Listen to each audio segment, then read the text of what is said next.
Learning to self-regulate your emotion is an invaluable skill set that is required, hands down, one of the most important skill sets that you can have, not only if you're a leader of an organization, but just as a leader of yourself, a leader of your life. You need to be able to regulate your emotions and better understand what are your emotions. Let's talk about change. The truth is, nothing changes unless you change. And if you want to step into your full potential, you need to surround yourself with the right people. That is exactly why I have created the InPowered Life community. Within this community, I'm going to be teaching you the exact same mindset and energy practices that I have taught my clients that are paying me well over six figures, including CEO owners of billion-dollar organizations and professionals at the very top of their fields. You're going to get access to 2 live virtual calls every single month with me, where we're going to dive into mindset, energy practices, spiritual principles that are going to help you thrive in every area of your life. Can't make a call? No worries. We're going to provide you with a recording so that you can catch up anytime. Plus, you're going to have the opportunity for direct coaching from me and to learn from incredible guest speakers who are going to share their best practices and growth. Remember, you become the people that you spend the most time with. So why not spend time within a community that is going to elevate you and your life? For an introductory $499, you're going to get a full year of support and coaching alongside high performers who are committed to expanding their careers, their growth, their finances, and to elevate their overall quality of life. Just click the link in the show notes or log into rudiriekstins.com to lock in your spot and start your transformation today. Welcome to the Empowered Life Podcast, a space dedicated to spreading the message that you have the power within to create everything you seek. So if you're ready to enroll in a new kind of higher learning, the kind that leads to true personal freedom, then hang here with us. We're your hosts, Rudi and Aniston Riekstins, and this is the Empowered Life. Welcome to the Empowered Life Podcast. My name is Rudi Riekstins, and I am your host. Thank you so much again for joining me. I am abundantly aware that you have a plethora of options of where to spend your time. And anytime somebody is spending their time with me, I just want to start by saying thank you, thank you, thank you. Today, we're going to be talking about energetic alignment. And why is energetic alignment one of the most incredible skill sets required to hone so that you can create tremendous shifts or changes in your life? I call this being the driver of your experience rather than being the victim to situation and circumstance or having somebody else dictate where you're going, what you're doing, and what your life looks like. You get to take full control over your life. This is, in fact, the third installment in what is a 6-part series where I'm going through what is exactly the InPowered Life Method. This is a methodology that I have honed over a 26-year period, supporting not only myself, but high achievers and organizations in achieving their highest and their greatest potential. What I'm sharing with you today is really where I spend the bulk of my time.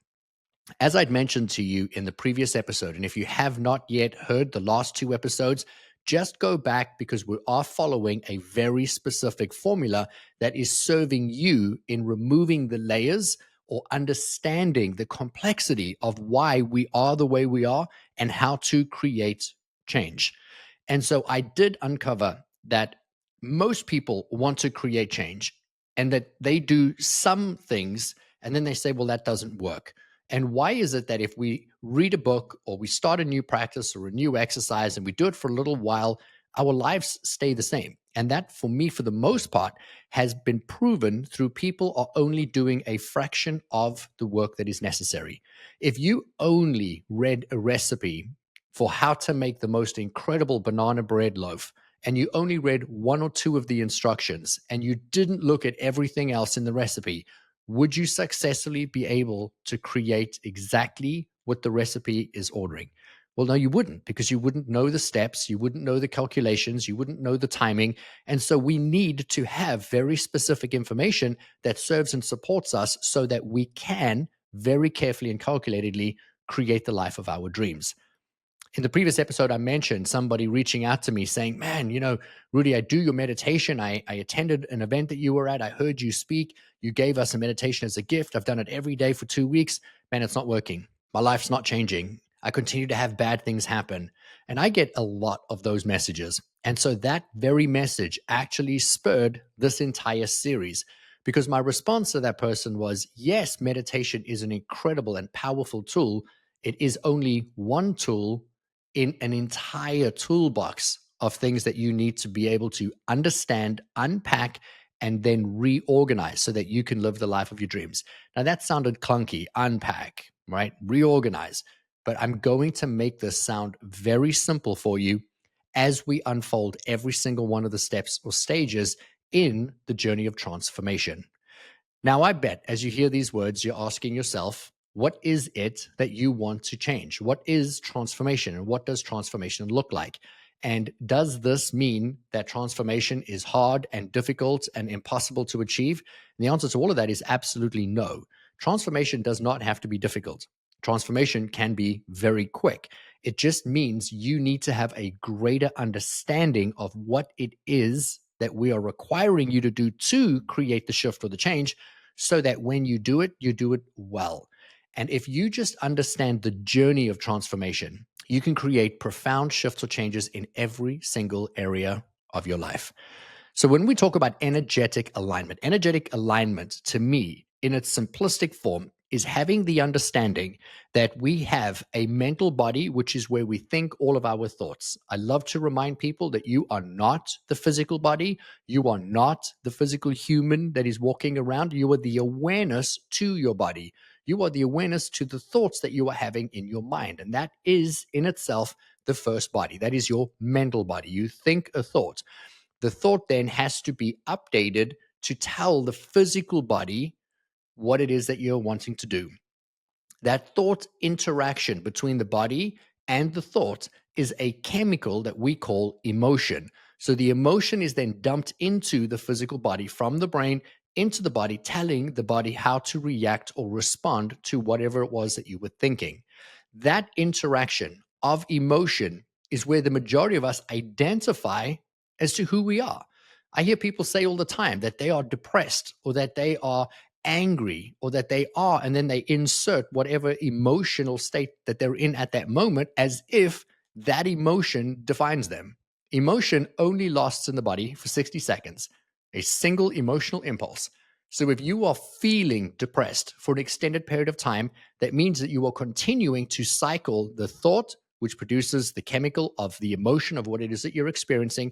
And then you think the thought again, or a similar thought, and then it produces this chemical, and a similar emotion then enters the body. And you create that cycle.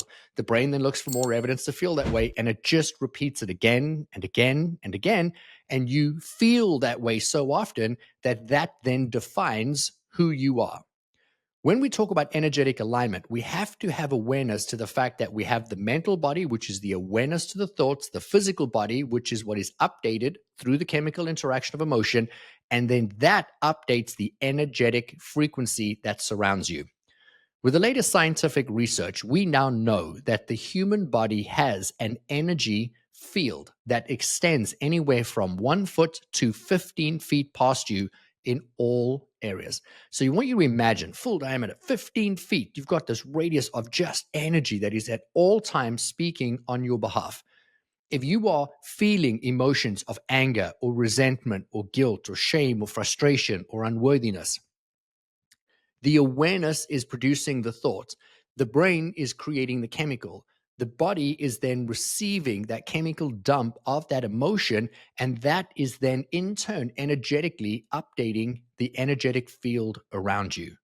When you have all three of those creating a cycle of not feeling good enough and not feeling worthy, now you are living in a perpetual state, a cycle of then reacting and responding to that emotion. Not only is the brain looking for further evidence to find that you should stay in the way that you've been feeling, but that energetic field now, scientifically speaking, is aligning, drawing, magnetically attracting to you more experiences that meet and match the same. Law of attraction, like attracts like.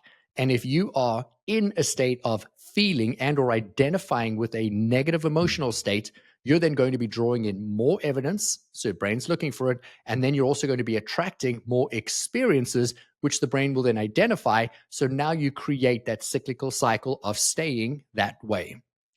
You are not your emotions, and yet you're governed by your emotions. We feel like we are our emotions because the emotion is in the body. Our awareness is of the body. So we feel it so closely to us, we cannot help but identify with the emotion. When we talk about having emotional resilience is such a powerful, powerful understanding of the human body, mind, behavior, so that you can become the driver of your experience.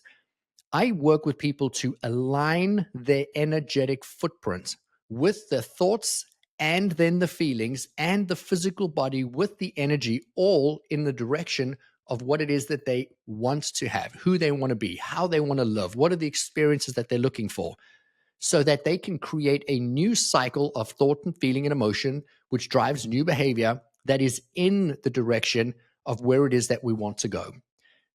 I love to remind people that you are the sum total of every single thought and feeling and ultimately decision that you have ever made. And if you continue to think the same thoughts, you will feel the same emotions and you will take the same actions and all behaviors. But to break the cycle, you've got to either think or feel differently. But if you are identifying only with a certain emotion and saying that is who you are, then you're going to be stuck in that loop until you create the change. Learning to self regulate your emotion is an invaluable skill set that is required, hands down, one of the most important skill sets that you can have, not only if you're a leader of an organization, but just as a leader of yourself, a leader of your life. You need to be able to regulate your emotions and better understand what are your emotions. And so, the first thing I want to share with you today, and if I can just create a shift in this one area for you, I truly think it is going to serve you so unbelievably well. And to me, that is that your emotions are simply just indicators, it is information, and you can make better decisions based on what you are feeling. So if I wake up and I'm mad, I'm angry, I'm upset, I'm frustrated, and I'm experiencing that in my day, and I now realize that that is what I'm feeling, that is the experience that I'm having, I can now take a moment to pause. And in a second, I'm going to show you how, but I'll take a moment to pause, identify what it is that I've been feeling, what have I been creating, what have I been drawing to me, what is my thoughts, my body, and my energy attracting into my life that I've been experiencing. And now I'm looking at feedback. Man, what have I done that has led me to be where I am right now? The feeling I'm having right now. If I was driving on a highway and I got a flat tire, I wouldn't go, can't believe I just drove over a nail and now I've got a puncture and now I'm going to be late. My first thought goes to, what was I feeling? Because I'm aware that my feelings are drawing and attracting my future experiences to me. And somewhere I had to have been in alignment with being delayed, with getting a flat tire, with being frustrated or being irritated. And so I catch that cycle before I start to feel the next emotion that would be coming to me. So I change it. I'm looking for the value and the gift in the experience. And that is identifying that all emotion that I'm experiencing is simply just information. It is feedback. It is telling me what I was thinking, and now I get to insert a new thought or a new emotion. Now, I want to give you the second tip or trick, because so many of you are going to say, man, if I was driving on a highway and I had a flat tire and I was going to be late for a meeting, there's no way you could look for the gold in the opportunity, look for the gift in the moment, because you would be feeling the heightened emotion that is coursing through your body.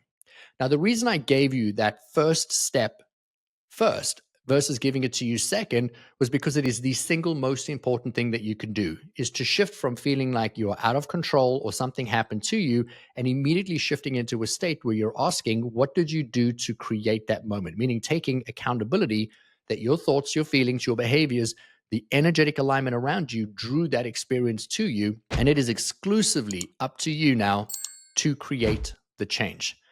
So, how do we create separation between ourselves and our emotions? Now, I have done many, many episodes over the course of this podcast giving you very detailed steps of how to create separation between your emotion and yourself. I'm going to give you the Cliff Notes version of that today. Obviously, we can link into the show notes, the previous episodes.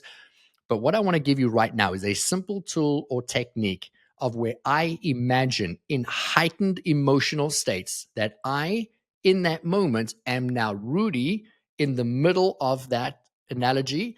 And then on the outside of me, I have the suit of armor, almost like a bubble, kind of like if you were to conjure an image of the Michelin Man.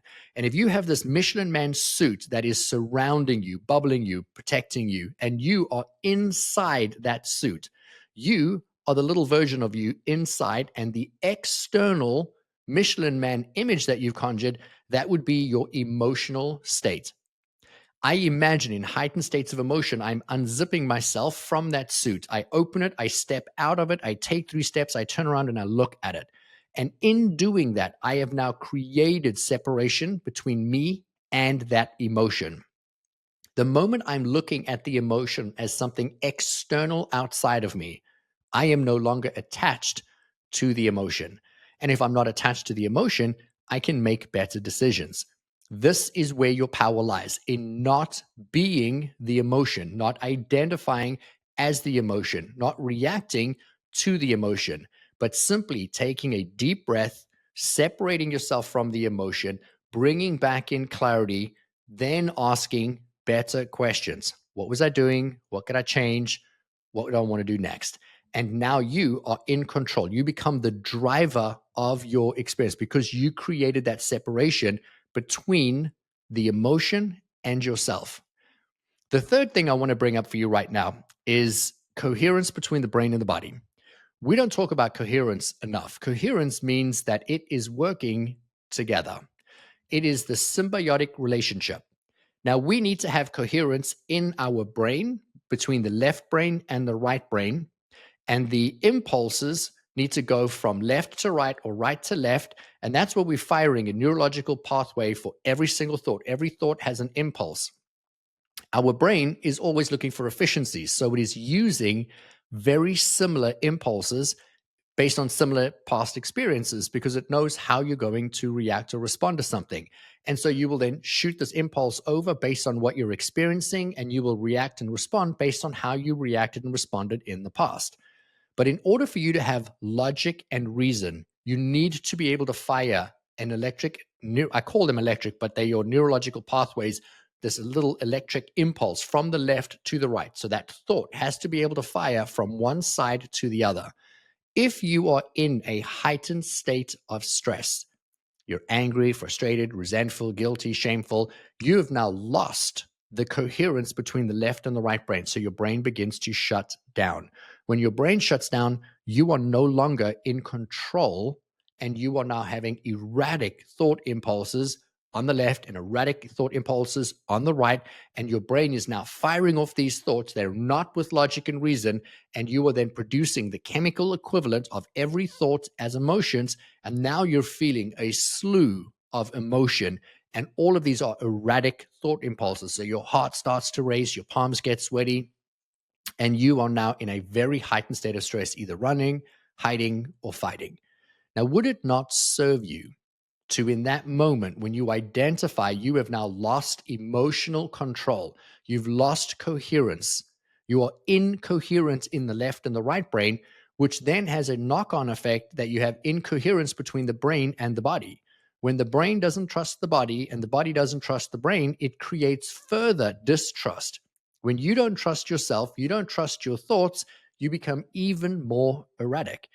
And in that state, wouldn't it serve you to identify that your emotions are not you, the erratic impulses are not you, that they are purely indicators of things you've been thinking, thoughts and feelings that you've been experiencing, and you could step out of that emotional state like a suit of armor, walk away from it 2 steps, 3 steps, turn around, cross your arms, look back almost like you're contemplating, and ask questions. When you ask questions, you immediately bring your conscious mind back into control. You then become the driver of the thought impulses, and now you can take control of your emotions. What am I doing? Why am I feeling that way? When is the last time I felt that way? What could I change? What could I do differently? Hey, it's Aniston Riekstins here, and I want to ask you, have you ever wondered if there's more to your life and work than what you're doing right now? What if I told you that the universe is hiring and you were born to fill a role that will bring you true purpose and success? In my new number one best-selling book, The Universe is Hiring, Discover the Role You Were Born to Fill, I'm going to show you exactly how to step into that role. This isn't just a book full of inspiration. It's a roadmap to help you start shifting into a more fulfilling life right now. You'll get clear on your unique purpose, learn how to align with your strengths, and take actionable steps towards the career and life that truly light you up. If you're ready to make a change and start living the life you were meant for, grab your copy today. Available anywhere you buy your books online or click the link in the show notes. Only once we have the ability to control our thoughts and our feelings and then control our behaviors are we now creating the coherence between the brain and the body, and we can move forward calmly with logic and with reason. I spend a lot of time teaching people how to create the life of their dreams through a process that I teach, which is embodied priming. This is about you becoming the end result of what it is that you most desire for yourself, using the latest scientific data to validate the work that we're doing. Within the first 20 minutes of waking, your brain is the most susceptible to change and influence. And so every morning, I teach my students to go into their mind to curate an emotional state of already having, achieving, being, doing everything that they want. What would it feel like to be a New York Times bestselling author? What would it feel like to marry your soulmate? What would it feel like to walk your daughter down the aisle? And if you, in your mind, in the first 20 minutes of the day, can create that imaginary emotional state, feeling the chemical dumping into the body of you having already experienced it. Now, you'll notice I repeatedly say having already experienced the end result, not how is it going to happen, when is it going to happen, just connecting to the feeling of if, as if it has happened, and anchor that feeling in your body. Your brain is now going to set a dominant state of how to feel based on what you just felt. And so you will feel that way all day. If you could, when you wake up in the morning, intentionally look at 100 different emotional buttons and you decide, you know what, today I want to push the button of gratitude, and you click that button in the first 20 minutes of the day, and all day long, you will filter all information through the feeling of gratitude. Would that not be important to you? And that is what we're setting here. We're talking about going into your mind and selecting what emotion you would like to feel. What is the resonance of the thoughts, the body, and the energy that you would like to set for yourself today? Not only is this going to be changing your thought impulses, which changes your brain and how your brain operates and where you even use different functions and parts of the brain, but it is also going to update your energy. Your energetic field is now going to match, meet, and align with future experiences that are going to draw more and more and more of what it is that you are wanting to experience to you. And the more you do it, the more you're going to feel this emotion. Now, I teach that you do that in the very beginning of the day through a process of deep breathing. Then we go and calm the mind, calm the body, create and establish that coherence between the left and the right brain, the brain and the body. Now you forecast a dream, a goal, a vision of what you want to have. And then you bring those thoughts, those feelings into the physical world by affirming out aloud and on paper, affirming statements of I am, and then you insert I am healthy, I am happy, I am abundant, I am, and you continue to fill an entire page of the affirming beliefs of who it is that you want to be, but be that now. If you were only going to wake up in the morning and just do a meditation, and for a moment you felt calm, but your mind was really busy and erratic, and you didn't follow the process of what I'm sharing, you're now going to be elevating your emotional state slightly, but you won't be anchoring it into something. And when you calm your mind, when you affirm your statements, when you feel the end result of what you want without the knowing of how it's going to come, and you walk into an emotional state of feeling eager and excited and now optimistic and knowing that something is coming without any of the information or evidence as to how, and you eagerly awaiting whatever it is that you're looking for. You've shifted everything about you. So now later, when something goes wrong in your day and your emotions shift or your emotions change, you're not immediately throwing all your toys out of the crib and saying, "This is ridiculous. I cannot believe it. Why is this happening? What? No, you're now going to pause because your brain is looking through a very different lens and you're going to be more optimistic, more eager, more excited. You'll take bolder risks. And in that moment, you will not be identifying with the negative emotion. You'll be aware of it, but you won't identify with it. I used to do this exercise so many times throughout the day when I was in a very, very difficult business relationship where I was constantly being challenged, constantly pushed. My emotions were erratic, they were high. I was in fear, fight, or flight. I was angry, resentful all day long. This was for year after year, compounded emotion of resentment growing. So for me, I would do this in the morning. Then I would do it again at 9 o'clock. Then I'd do it again at 12 o'clock. I'd do it again at 1 o'clock. I'd do it again at 4 o'clock.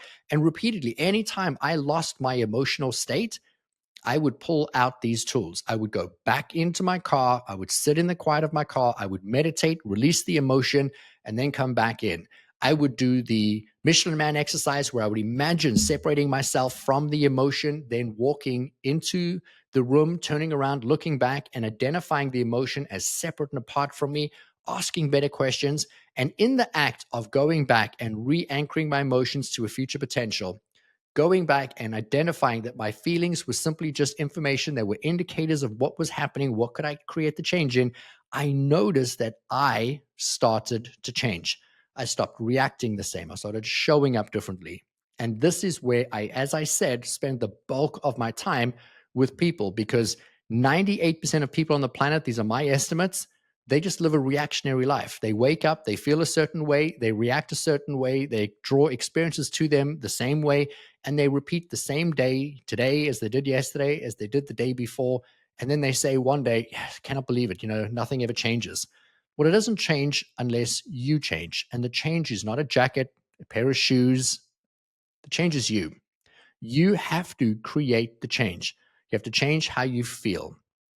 Your feelings are updating your energetic field, which is drawing in future experiences. But you then need to ensure that you've taken over the formula to change your feelings. Before it changes your energy, you've got to start changing your thoughts. And if you change your thoughts, you will have new feelings, draw in new evidence, you will experience new things, and you will make new decisions. Every single time you repeat the same, you will experience the same. Change what you're doing, you're going to change what you're thinking, change what you're feeling, you're going to change the evidence that you're drawing in, and your life will begin to change. I cannot tell you how many times I have repeated the same information in just this episode alone today, because this is where I want you to take full ownership of your life, starting with what it is that you're thinking, then what is it that you're feeling. And if you're not aware of what you're thinking, start with the feelings. Then go to what were the thoughts you had. If you can't find the thoughts because you're too thick in the emotion, then separate yourself from the emotion and with logic and reason, now come forward and ask yourself questions about why were you, what could you do differently, where could you take accountability, what is it that's in your life or experience that you're repeating that you could potentially change, and if you changed it would create a different result. Now, in logic, in reason, without emotion, you become your centered self. This is the most powerful version of you. I cannot stress this enough. It is, again, for the third time today, where I spend the bulk of my time in working with people, because this is where you have your most powerful creative control. I'm going to end today's episode with this. We have 3 more that come in the Empowered Life. I'm going to just share with you now as we close the third out of a series of 6 empowered methodology steps that I follow. Is this: you were created by the Creator to come here and create. You came here to create the life of your dreams. But if you're not living the life of your dreams, you're not in control. Your emotions are drawing and driving all of your experience and your behavior. And if you want to live the life of your dreams, you have to create in a state of ease, in a state of calm, and in a state of joy.